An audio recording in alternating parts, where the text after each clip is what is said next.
Johann Hari is a best-selling British author who spent the last 3 years working on a new book about what he believes the real causes of anxiety and depression are. Hari says we've been looking at depression all wrong. It's not the widely prescribed antidepressants we should be focused on, but our society and our culture. A self-proclaimed child of the Prozac age, Hari says we need to spend more time in nature, enjoying our work, building lasting relationships. These unexpected solutions will help solve anxiety and depression. But just how unexpected are they? And how realistic are they? Johann Hari joins me now. Thanks for coming on UpFront. Great to be with you. In your new book, Lost Connections, you do a deep dive into anxiety and depression. What made you want to even begin researching and writing a book on this subject to begin with? Yeah, it was a bit before that. I'd gone to my doctor when I was a teenager and I'd explained that I had this feeling like pain was kind of bleeding out of me and I couldn't regulate it or control it. I felt quite ashamed of it. And my doctor told me, I'll give you these drugs, it'll boost you. And I felt a tremendous amount of relief, like most people who take the drugs at first. Then the feeling of pain started to kind of bleed back through, so I was given higher and higher doses until I was taking the maximum possible dose for 13 years. At the end of it, I still felt terrible, and I thought, well, what's happening here? Because I'm doing everything our culture tells me to do. But the more important mystery to me is, why were there so many other people in our culture who are so deeply distressed? You know, 1 in 5 Americans will take a psychiatric drug in their lifetime. There are far more people who are really deeply anxious and depressed who are not doing this. So I ended up going on this big journey, meeting scientists all over the world, the leading experts on what causes depression and anxiety and how to solve them. And I learned the World Health Organization, the leading medical body in the world, their position is that the chemical imbalance theory is way too simplistic, that actually, as they put it, mental health is produced socially and it needs social as well as individual solutions. But if the WHO is saying that and you call the consensus over the chemical imbalance deeply misleading and unscientific. There isn't a consensus around the medical imbalance. Yeah, so there is no consensus. So there is no consensus. If the WHO is saying that, then what's the problem? Is it not filtered down to grassroots levels, to local doctors, or what? So there's this weird, what's the problem? Yeah, no, it's a really good question. There's this weird disconnection because nobody denies that there are social and psychological causes of depression and anxiety, but that has not informed most of how we respond to these problems. So I'll give you an example. I noticed that lots of the people I know who are depressed and anxious, their depression and anxiety focuses around their work. So I start to look at what's the evidence about how people feel about their work. And the figures are quite shocking. They come from Gallup, the most detailed study we have. 13% of people in our culture like their work most of the time. 63% of what they called sleepworking, so they don't like it, they don't hate it. 24% of people hate their work. That means 87% of people don't like the thing they're doing most of their waking lives.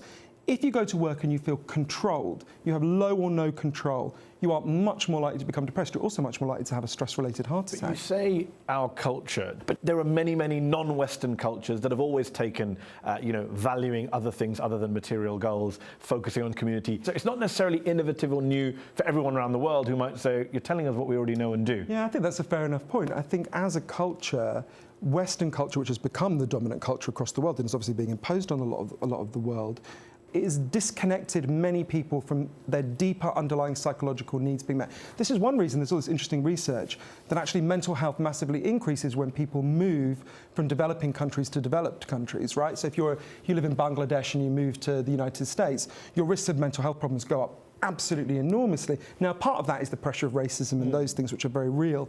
But I think a big part of that is moving from a society where deeper psychological needs are met to societies where our psychological needs are met much less effectively. And you talk about interviewing a lot of experts and doctors and scientists. You're not an expert or scientist or doctor yourself. No, I'm of course a journalist. I'm not a scientist, yeah. So you're not telling people to stop taking antidepressants? Yeah, you're not qualified to say that? Well, it's bizarre that loads of people have acted like that's what I've said when I've unequivocally said in the book. Dean Burnett, who's a neuroscientist at Cardiff University in the UK, he says you're asserting yourself as a, quote, maverick expert and backing up your arguments with suspect cherry-picking of evidence.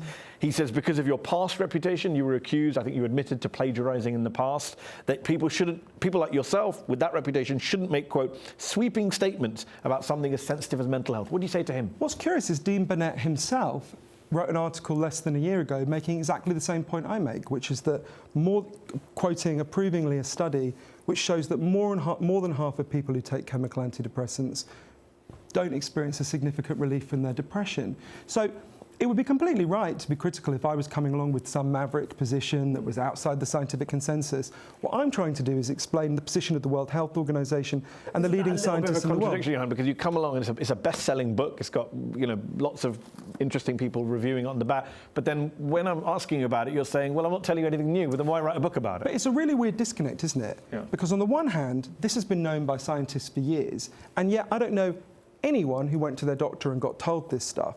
So I think the book is trying to come in the middle of this weird disconnect, where actually scientists know this stuff perfectly well, right? This is not particularly controversial, and yet, firstly, it's not been explained to the public, but I think more importantly... You're saying on the medical front line, that's where the message is being lost, when you go to your local doctor? I think it's more that it's just not been explained to the wider culture. So another critic of yours, Carmine Pariente, psychiatrist, professor at King's College London, says contrary to the claim that too many people are prescribed antidepressants, he points out that only 1 in 5 people with depression in high-income countries receive help, psychological or pharmacological. In the developing world, it's even less. Only 1 in 27 people who need it get help. So are you looking at this problem the wrong way around?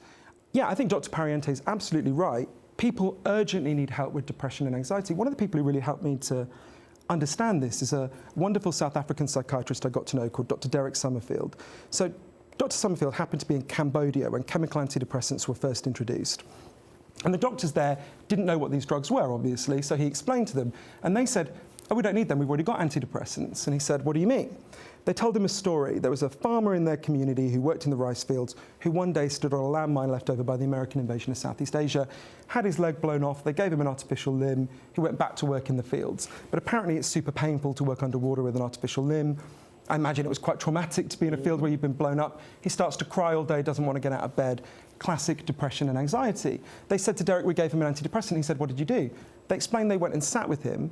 They listened to his problem. They understood, again, his pain made sense, wasn't some irrational malfunction. They figured if they bought him a cow, he could, he would get out of this situation where he was so depressed. He'd become a dairy farmer.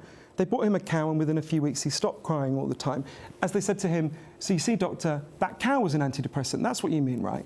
Now, what those Cambodian doctors knew intuitively is what the World Health Organization has been trying, and all these other scientists have been trying to tell us for years, which is, if you're depressed, if you're anxious, you're not crazy. Your pain is not a malfunction, it's not a pathology, you're not a machine with broken parts. On the specific point of antidepressants, is it your view that they're overprescribed right now? Because it's not Pariente's view, so I'm just wondering, is that your view? Sure. No, not particularly. I mean, I think there are plenty of people who were like me, who were taking chemical antidepressants and they didn't help. And for those people, if they want to, I'd recommend they cut back very slowly. There are other people who would be helped by antidepressants who aren't taking them. This isn't an argument for or against chemical antidepressants. It's an argument for expanding what we think of as an antidepressant. It's dealing with the reasons why people are depressed and anxious in the first place. So you have 300 million people worldwide living with depression or anxiety. You sound optimistic. How optimistic are you? What hope is there for 300 million people? I think part of the cruelest thing we've done is we've put the onus for solving this problem onto depressed and anxious people. We don't do that with other problems. We don't say the problem of car crashes have to be solved by people who've already been mangled in a car accident, right? We have seatbelts and speed limits and airbags, and we arrest DUIs, right?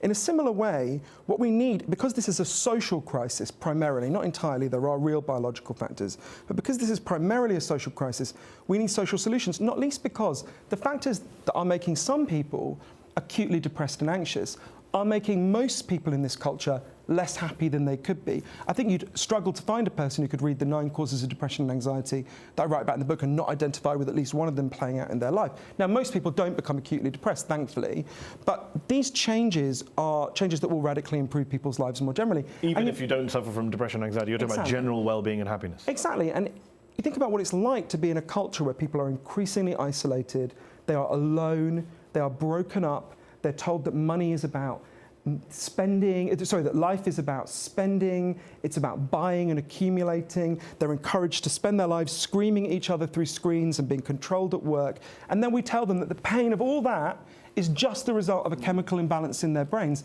Are we surprised that depression and anxiety keep rising in those situations? It doesn't have to be this way.